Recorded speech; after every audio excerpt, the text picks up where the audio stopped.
Leader of the New Nigeria People's Party NP and Kankwa movement, Dr. Rabiu Musa Kwankwaso, over the weekend, hosted prominent political figures in Kano, foiling fresh speculation over a possible opposition coalition ahead of the 2027 general elections.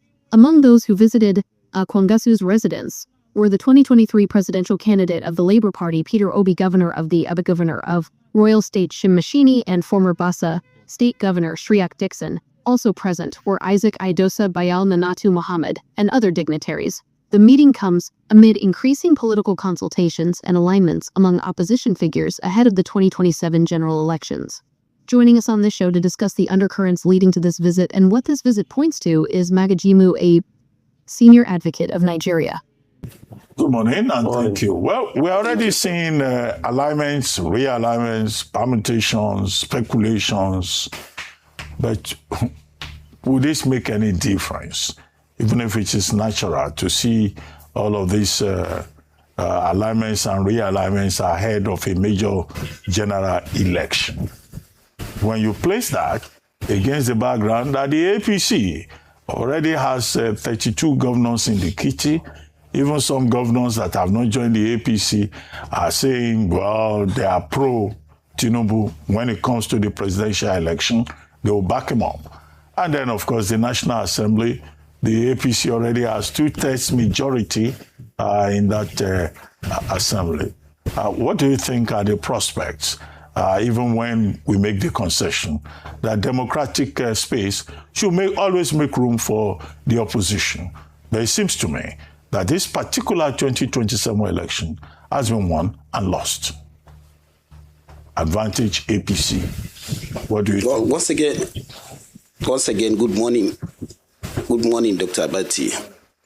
I think Nigerians have come out of that general belief that once you have governors, ministers as members of a political party, that there is no opposition that can come up to challenge that particular political party. I think we have come out of this for a very long time. And that has been proved or proven severally that it is the electorate that determines who becomes a leader, not the governors. Because the governor, as a matter of fact, has only a single vote. But the electorates are there to determine who should be their leader. So I assure you what has happened in Kano recently or 2 days ago is an indication of the fact that all the electorates are not really happy with what is going on under the APC-led government. And I really am desperate, searching for states for change in leadership, and will do all it takes. All we are begging the government is that they should allow a level playing ground where the votes of the electorate will count, where leaders who are elected will be allowed to take their positions, and where INEC itself will remain an unbiased umpire, where the judiciary will also do their best to make sure they remain the common hope, the hope of the common man, and where all the law enforcement agencies will not be partisan but will try to remain neutral.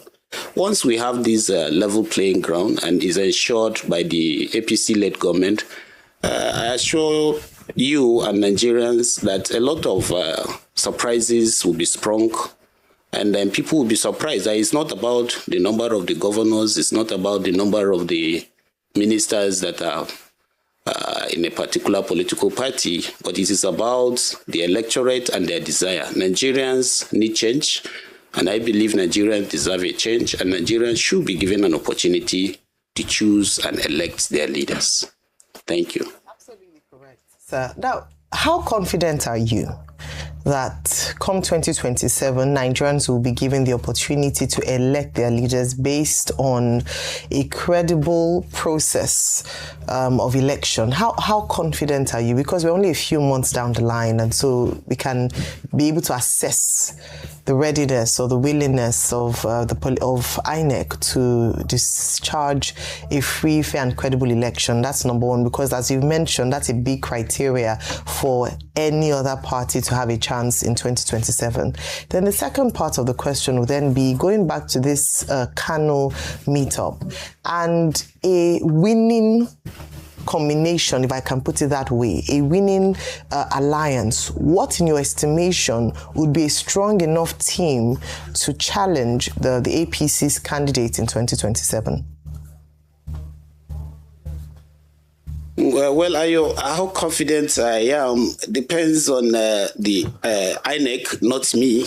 But I am only begging that the APC-led government should allow democracy to thrive, should allow all government functionaries to be independent, particularly INEC, to ensure that this thing is done. So we are begging from this side because we are not at the helm of affairs. We are not INEC. We are not Mr. President. We are not the governors. We are only begging. So my confidence depends on their willingness to allow the system to run smoothly and to allow the system to run justifiably in such a manner that everybody will be treated as equal and the system will operate naturally.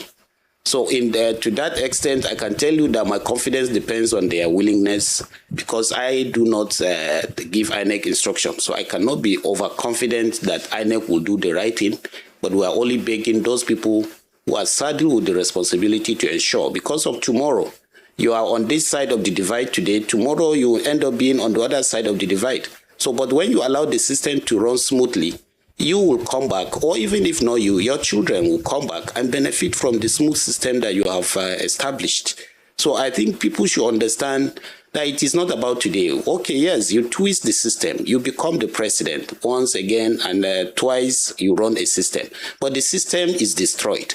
It means that what you have done is that you have destroyed everything, not even a legacy for your own children, not to talk of your children's children. So it is not the best option. What I'm saying is in the interest of the nation. It is not in the interest of a particular political party. It is not in the interest of APC. It is not in the interest of NNPP where I belong, but it is in the interest of Nigerians. Now, coming back to your second question, I think we should be able to, in law, there is something we call res ipsa loquitur. What that means is that the facts, I'm sure Dr. Abati will have an idea of that because he's a lawyer. The facts speaks for itself. You know, like I said, what we have seen, it's just a tip of an iceberg in the social media of what has played out in Kano. Now, that combination, you know, when you have a system where people are choked to their throats, a lot of issues come up to play. Now, the combination we are seeing is a combination that Nigerians have been longing for a very long time in the political space of this nation. People have always longed to have the Kwankwaso or B coming up together, and then people have always longed to have a smooth system where these people who are still younger in age, and then stronger in terms of health and in terms of capacity to lead, because they have led in the past, they have been tested, they are trusted. People are looking for a change. Nigerians are tired of being led by people who should be in their farmhouses, relaxing and praying for the nation. They have no business coming to the leadership space because by their age, they should be resting. They should be receiving their grandchildren, playing with them at home, and then praying for the nation. So the combination we're seeing, or the people you have seen that have just come, they didn't come for any political rally. They came to just visit His Excellency Dr. Rabiu Musa Kwankwaso to wish him happy Salah. If it has been prepared that this thing was going to be in form of rally, probably it wouldn't have been this large. I'm sorry, it wouldn't have been this small. It would have been larger. The crowd you see, in fact, you needed to be on ground to see what I have seen myself personally, because I was there on ground, and what we saw was so overwhelming that you could see, and you needed to also be on ground to hear what people are saying. Even people that you least expect will be making some comments that whatever it is, that this is just small. Wait until we get to the ballot boxes and the rest. So it is a very hopeful alliance, and is a long-for alliance, and it's an alliance that once the system is allowed to flow naturally, I think the people would want a change. Is this alliance now, number one, because Kwankwaso is having problems with Boniface and Ebonam in the NNPP? Secondly, as the NNPP, as we speak today, as Kwankwaso registered in the e-registration of the NNPP, and I'm saying this because I want to lead as a pretext to ask you a question about these electoral laws, these new laws, and I know you want to have some things to say about it being a lawyer. So, as Kwankwaso registered in the e-registration of the NNPP, so in a case if he wants to move to another political party, what's it going to be like moving to the other political parties? And are the new electoral laws as something worth going to court about? Because a lot of people have said a lot as regards these new electoral laws. Those are my questions. Thank you very much, Rufai. I actually believe that there is no way I will have a session with you without asking me of issue of Boniface and Ebonam. Yeah, those are it would have been a surprise to me that if you don't ask me this question. Now, the truth is, you see, I have said it here on this platform time and time again, that in NNPP, we don't have any division. What we have are people who are just coming to distract the system from flowing naturally and flowing in the way and manner to be beneficial to everybody. And that, you know, that kind of a thing is easy to do. You know, as the saying goes, it is much more difficult to build, but very, very much easy to destroy. If you want to destroy, you can always be a distraction here and there. So, but that is not important. What is important is that with the alliance, it's not coming because of any form of distraction. We are used to it. I've told you here time and time again that we are handling over 30 cases that were filed by the same Mr. Boniface. It's not a new thing. So Boniface is not a distraction to us anymore. We have learned to live with him the way he is, and whoever is supporting him to do what he's doing, we have learned to live with them. Now again, coming back to the issue of the new Electoral Act, you will see that the APC-led government and under the National Assembly, under the leadership of His Excellency, the Senate President, Mr. Godswill Akpabio, have done a lot of amendments that even Nigerians are not really happy with, and they are geared towards really entrenching a one-party system in Nigeria. But you see, at the end of the day, it is not how you couch the law. It is what is practical on ground that will determine who wins an election. Because no matter how you couch the law to favor a particular party, at the end of the day, if you allow vote to count, leaders can only assume positions of leadership as a result of the number of votes they have from the electorate. So if you like, maneuver the law, put all manner of clauses that you feel will take away, will chance other political parties. But at the end of the day, you cannot follow the electorate to their polling units to start determining who they will vote for. So, and at the end of the day, INEC must count the votes. And INEC must not only count the votes, INEC must ensure before returning a particular candidate, he has scored the highest lawful votes. Not only that, he has the 25% spread across the Nigerian states. So this is what matters. No matter how they manipulate the law, they cannot manipulate the electorate. No matter how they make sure that all the governors join a single political party, which system we all should condemn. Because there is no any political democracy that survives as a monoparty democracy. A democracy must survive by opposition. And I cannot imagine that somebody who has enjoyed the benefit of opposition, somebody who assumed office as a result of opposition, no longer likes opposition to take place, no longer wants to allow opposition to to survive.